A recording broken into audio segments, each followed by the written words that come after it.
오늘의 말씀은 출애굽기서 18장 13절에서 27절까지의 말씀 다 함께 우리 합독합니다. 이튿날 모세가 백성을 재판하느라고 앉아있고 백성은 아침부터 저녁까지 모세 곁에 서 있는지라. 모세의 장인이 모세가 백성에게 행하는 모든 일을 보고 이르되 내가 이 백성에게 행하는 이 일이 어찌됨이냐. 어찌하여 내가 홀로 앉아있고 백성은 아침부터 저녁까지 내 곁에 서 있느냐. 모세가 그의 장인에게 대답하되 백성이 하나님께 물으려고 내게로 옴이라. 그들이 일이 있으면 내게로 오나니 내가 그 양쪽을 재판하여 하나님의 율례와 법도를 알게 하나이다. 모세의 장인이 그에게 이르되 내가 하는 것이 옳지 못하도다. 너와 또 너와 함께한 이 백성이 필경 기력이 쇠하리니 이 일이 내게 너무 중함이라. 내가 혼자 할 수 없으리라. 이제 내 말을 들으라. 내가 내게 방침을 가르치리니 하나님이 너와 함께 계실지로다. 너는 하나님 앞에서 그 백성을 위하여 그 사건들을 하나님께 가져오며 그들에게 율례와 법도를 가르쳐서 마땅히 갈 길과 할 일을 그들에게 보이고, 너는 또 온 백성 가운데서 능력 있는 사람들 곧 하나님을 두려워하며 진실하며 불의한 일을 미워하는 자를 살펴서 백성 위에 세워 천부장과 백부장과 50부장과 10부장을 삼아 그들이 때를 따라 백성을 재판하게 하라. 큰 일은 모두 내게 가져갈 것이요 작은 일은 모두 그들이 스스로 재판할 것이니 그리하면 그들이 너와 함께 담당할 것인즉 일이 내게 쉬우리라. 이 일을 하고 하나님께서도 내게 허락하시면 내가 이 일을 감당하고 이 모든 백성도 자기 곳으로 평안히 가리라. 이에 모세가 자기 장인의 말을 듣고 그 모든 말대로 하여 모세가 이스라엘 무리 중에서 능력 있는 사람들을 택하여 그들을 백성의 우두머리 곧 천부장과 백부장과 50부장과 10부장을 삼으매 그들이 때를 따라 백성을 재판하되 어려운 일은 모세에게 가져오고 모든 작은 일은 스스로 재판하더라. 모세가 그의 장인을 보내니 그가 자기 땅으로 가니라. 아멘. 네, 출애굽기서 18장은 모세의 장인, 그죠? 이드로가 모세를 방문하는 이야기가 전체적으로 나옵니다. 출애굽기 18장에 나오는 이도를 통해서 하나님이 우리에게 들려주시는 말씀이 무엇인가를 한번 살펴보기를 원합니다. 모세의 장인 이드로는 하나님께서 이스라엘 백성들을 이렇게 이집트에서 이끌어내신 것을 듣고서 하나님을 찬양합니다. 그리고 모세가 하루 종일 그 모든 이스라엘 백성들을 재판하는 그 모세의 그러한 모습을 보면서 안타까워하는 그 마음으로 내가 지금 하는 것이 옳지 않다라고 이렇게 지적을 합니다. 그래서 장인 이드로는 모세에게 이스라엘 백성들의 그 지도자를 뽑아서 중요한 것은 너가 재판을 해라. 작은 일들은 그들에게 하게끔 해주어라. 이러면서 그 이야기가 우리가 오늘 읽었던 후반절에 그런 말씀이 나옵니다. 그래서 출애굽기서 18장의 말씀은 그런 모세의 이드로의 그런 리더십이 아니고, 그리고 지금 후반절에 나오는 조직을 잘 관리해라 이런 이야기의 초점이 아닙니다. 오늘 말씀을 통하여서 우리에게 무엇을 말씀하고 계시는지를 우리가 잘 살펴보기를 원합니다. 출애굽기 18장에서는 우리에게 보여주는 것이 의로운 이방인이었던, 그죠? 미디안 제사장이었던 이드로의 모습을 잘 보여주고 있는 모습입니다. 이방인이 이렇게 하나님의 백성을 축복하고 또 하나님께서 계획하신 그 축복을 이스라엘 뿐만이 아니라 이방 나라에게도 함께 계신다는 것을 오늘 말씀을 통해서 우리에게 들려주고 있습니다. 이것이 오늘 출애굽기 18장에 말씀한 그 포인트라고 할 수가 있습니다. 그러니까 이스라엘 백성뿐만이 아니라 이방 나라에게까지도 구원의 복을 주신다라는 그런 하나님의 말씀입니다. 네, 마치 출애굽기서 18장의 그 미디안 제사장인 이드로의 이야기는 창세기에 나오는 살렘의 제사장, 이도 이방의 제사장이었죠. 멜기세덱의 이야기와 그 병행 구조를 이루면서 서로 연결되어 있음을 우리가 찾아볼 수가 있습니다. 창세기에 나오는 멜기세덱은 누구입니까? 그러니까 아브라함은 그 소돔과 고모라에 살고 있었던 그 조카 롯이 있었잖아요. 그 롯이 침략을 받아가지고 포로로 끌려갔다는 소식을 듣습니다. 아브라함이. 그래서 그 소식을 듣고 아브라함은 380명을 데리고 그 적군들을 뒤를 추격하죠. 그래서 그 밤에 추격해서 물리치고, 그래서 모든 빼앗겼던 그 재물과 또한 조카 롯과 그의 재물과 부녀와 친척들을 다 찾아옵니다. 이때 사건과 연결된 인물이 바로 살렘의 이방인의 제사장이었던 멜기세덱이었습니다. 그러니까 출애굽기 18장에 나오는 이 미디안 제사장 이드로와 창세기 14장에 나오는 살렘의 제사장 멜기세덱의 이야기를 보면서 성경이 우리에게 무엇을 말씀하시는지를 보기를 원해요. 그래서 출애굽기서 18장의 본문은 이러했어요. 모세의 장인이고 미디안 지역의 제사장이었던 이드로가 여호와 하나님께 이스라엘 백성들을 이집트에서 이끌어내신 그 소식을 듣고 모세에게 찾아옵니다. 그래서 이드로는 모세의 아내와 두 아들을 데리고 손주들이죠. 데리고 모세를 찾아오는 거예요. 그때가 언제예요? 아멜렉 그 부족과 전쟁이 있은 후였어요. 그럼 창세기 14장에도 아브라함과 주변 지역의 그런 연합군과 전쟁이 있었던 후에 멜기세덱이 있었던 거예요. 그러니까 이 두 배경은 전쟁 후라는 거에 똑같은 상황이에요. 아브라함을 찾아온 사람도 살렘의 왕, 이방 나라의 제사장이었던 멜기세덱이고, 또 모세를 찾아왔던 사람도 미디안의 제사장, 이방 나라의 그 제사장이었던 이드로였습니다. 그러니까 둘 다 이방 나라의 제사장이었다는 거예요. 그래서 출애굽기서 18장 7절에 모세가 나가서 그의 장인을 맞아 절하고 그에게 입맞추고 그들이 서로 문안하고 함께 장막에 들어가서 라고 이렇게 말을 합니다. 그러니까 문안하다라는 그런 말은 살렘, 샬롬 이런 말입니다. 그래서 문안했다라는 그 말은 그러니까 살렘이다, 살렘, 평화라는 이런 단어를 갖고 있는데, 마찬가지로 멜기세덱이 어느 나라 제사장이라고요? 살렘의 제사장이었어요. 그러니까 곧 샬렘, 샬롬이라는 단어를 써서 평화의 뜻을 가지고 있습니다. 이 제사장도 출애굽기 18장 3절과 4절에 보면은 모세의 두 아들이 있었어요. 첫째는 게르솜이고 둘째 아들은 엘리에셀이었죠. 그래서 아브라함에게 그 후대를 이을 양아들이 필요했잖아요. 하나님이 이제 주시기 전에 양아들이 필요했는데 그 종의 이름이 엘리에셀이었어요. 그래서 엘리에셀도 그 둘째 아들과 같은 이름을 갖고 있는데, 같은 뜻을 가지고 있는 이 엘리에셀의 뜻은 하나님은 나의 도움이시다 라는 그런 뜻을 가지고 있습니다. 그래서 출애굽기서 18장 4절에 보면 내 아버지의 하나님이 나를 도우사 바로의 칼에서 구원하셨다 함이더라 이렇게 말을 하거든요. 그러니까 바로의 칼에서 구원하셨다 라고 이렇게 고백을 하는 겁니다, 모세가. 그러면 창세기 14장 19절에서 20절에도 그가 아브라함에게 축복하여 이르되 천지의 주제이시오 지극히 높으신 하나님이여 아브라함에게 복을 주옵소서 너희 대적을 내 손에 붙이신 지극히 높으신 하나님을 찬송할지로다. 이렇게 살렘의 제사장이었던 멜기세덱도 이렇게 하나님을 찬양하는 거예요. 그리고 출애굽기서 18장 10절에 이드로가 이르되 여호와를 찬송하리로다 너희를 애굽 사람의 손에서와 바로의 손에서 건져내시고 백성을 애굽 사람의 손 아래에서 건지셨도다. 미디안의 제사장이었던 이드로도 마찬가지로 적을 물리쳤던 하나님을 이렇게 찬양하고 있는 겁니다. 그러니까 두 이야기의 초점은 리더십도 아니고 조직을 잘 운영하여라가 아니라 바로 하나님을 말씀하고 있는 거예요. 하나님이 어떤 분이시지? 그걸 말하고 있는 것입니다. 그러니까 대적의 손에서 건지셨던 하나님, 사망에서 생명으로 옮겨주신 하나님, 노예의 삶에서 자유의 삶으로 인도하여 주신 하나님을 우리에게 말씀해주고 있는 겁니다.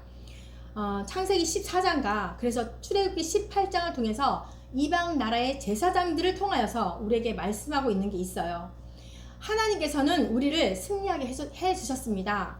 그러니까 이 하나님은 출애굽기서 18장 11절에 바로 이제 이드로의 고백이잖아요. 이제 내가 알았도다 여호와는 모든 신보다 크심으로 이스라엘에게 교만하게 행하던 그들을 이기셨도다 이렇게 고백을 합니다.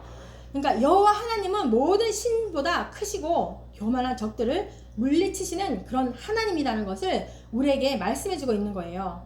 그러면 살렘의 제사장 멜기세덱과 미디안 제사장 이드로가 고백한 것이 무엇입니까? 지극히 높으신 하나님께서 연합군을 물리치셨던 그 하나님이 이제는 세계 최강의 군대였던 이집트를 물리치시고 이스라엘을 노예에서 해방시키신 모든 신들 위에 신이신 여호와 하나님, 이렇게 두 사람이 고백을 하고 있는 겁니다. 미디안 제사장 이드로가 알게 되었던 그 여호와 하나님을 우리도 알아야 된다라고 성경에서 말씀하고 있는 겁니다.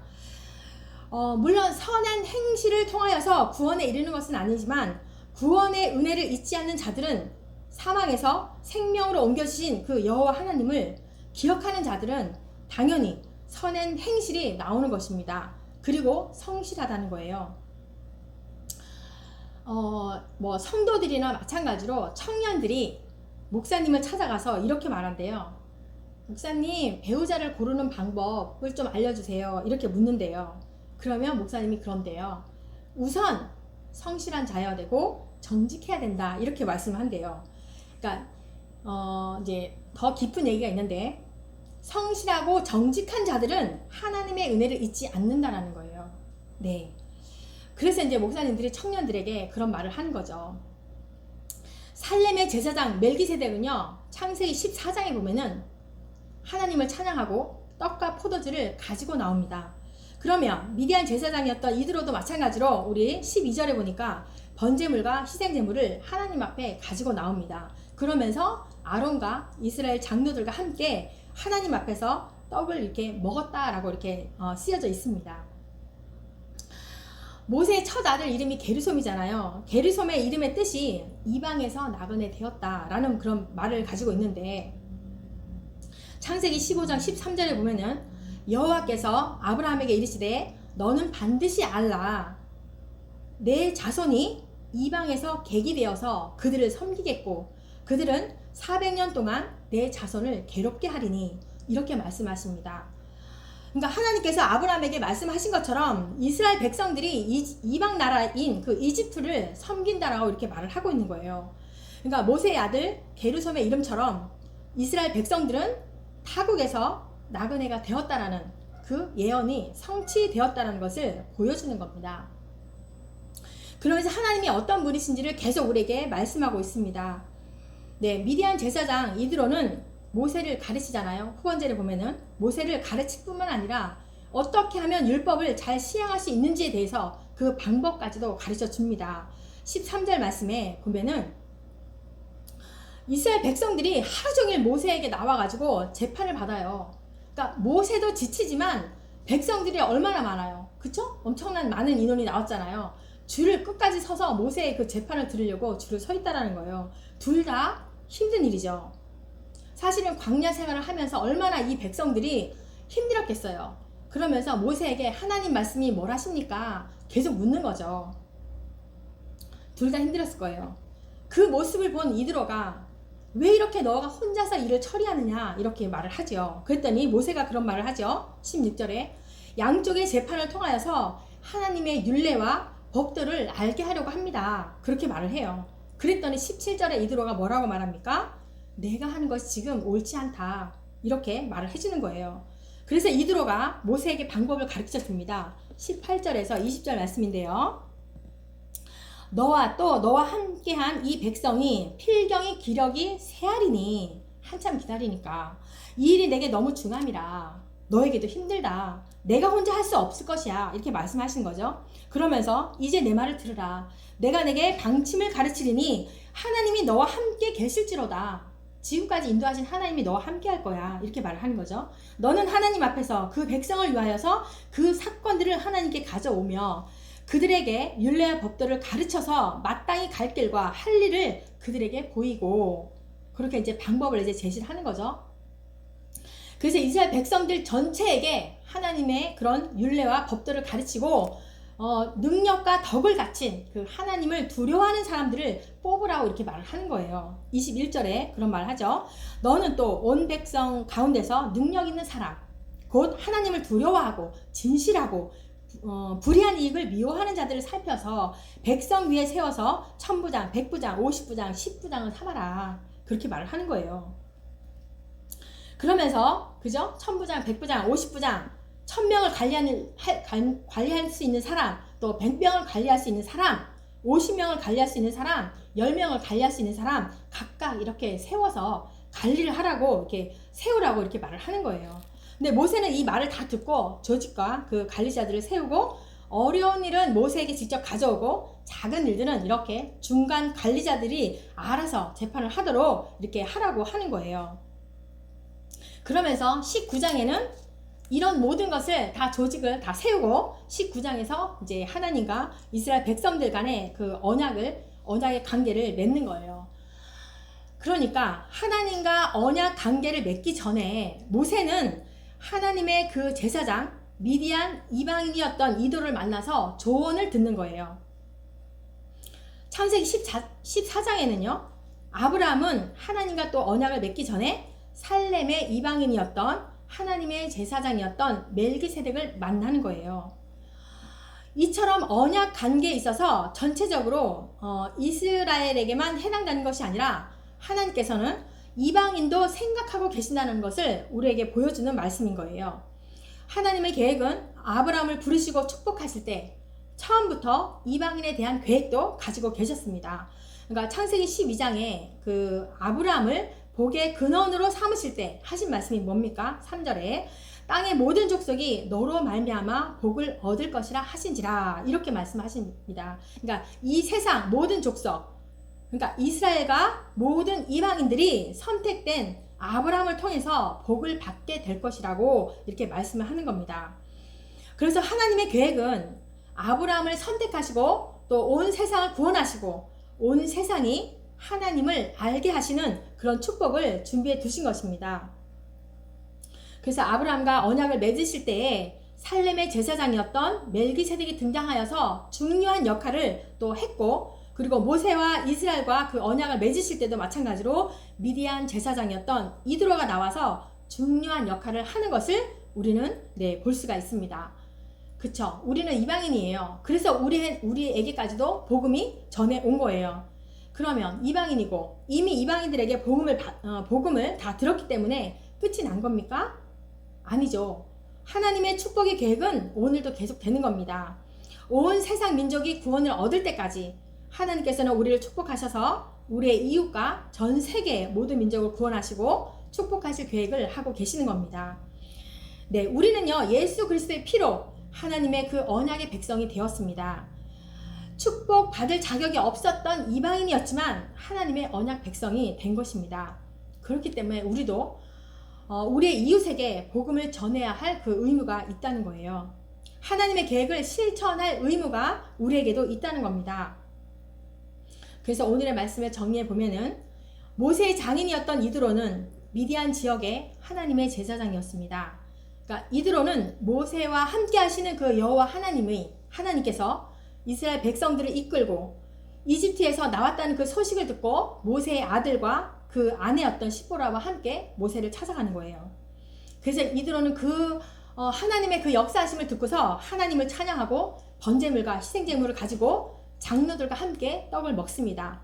다음날 이드로는 모세의 그 행동을 유심히 봅니다. 모세가 하루 종일 재판하는 것을 보고 이스라엘의 조직을 정비하도록 이렇게 조언을 하는 거예요. 그러면서 백성들에게 하나님의 율례와 법도를 알게 하고 천부장과 십부장을 다 세워서 이들을 작은 재판을 알아서 하도록 이렇게 조언을 한 것입니다.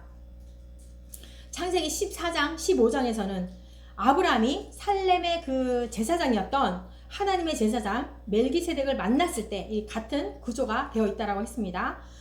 이방인 그 제사장을 만난 후에 하나님과 언약 관계를 맺게 되는 그런 전체적인 구조가 같다라고 그렇게 말씀을 드렸습니다. 그러니까 이것을 통해서 하나님의 축복은 이방인도 포함이 되고 언약 관계에 있어서 중요한 역할을 한다는 것을 우리에게 말씀하고 있어요.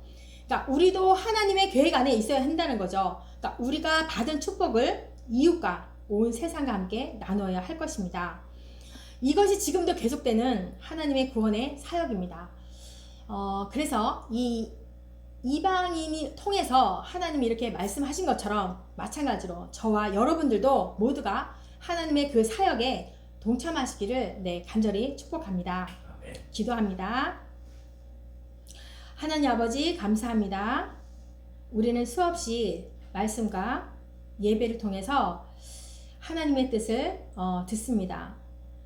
그럼에도 하나님을 다 알기란 정말 쉽지 않고 하나님의 뜻을 발견하고 그대로 순종하며 살아가기란 쉽지 않는 때를 우리는 살아갑니다. 진정으로 이방인이었던 제사장을 만나게 하셔서 하나님을 찬양하게 하시고 하나님과의 그 언약 관계를 맺으며 영원토록 구원의 때를 기억하며 잊지 않는 당신의 백성들을 통하여서 복음이 널리 선포되기를 원합니다. 지식적으로만 당신을 아는 것이 아닌 말씀을 통하여서 무엇을 말씀하시는지 하나님의 뜻을 보게 하여 주옵소서. 각자의 신앙으로 하나님을 바라봅니다. 점점 성장하는 우리들의 모습이 되게 하여 주셔서 더욱더 하나님을 찬양하는 우리의 장성한 분량에까지 이르는 우리의 모습들이 될 수 있도록 함께하여 주옵소서. 감사합니다. 예수님의 이름으로 기도합니다. 아멘.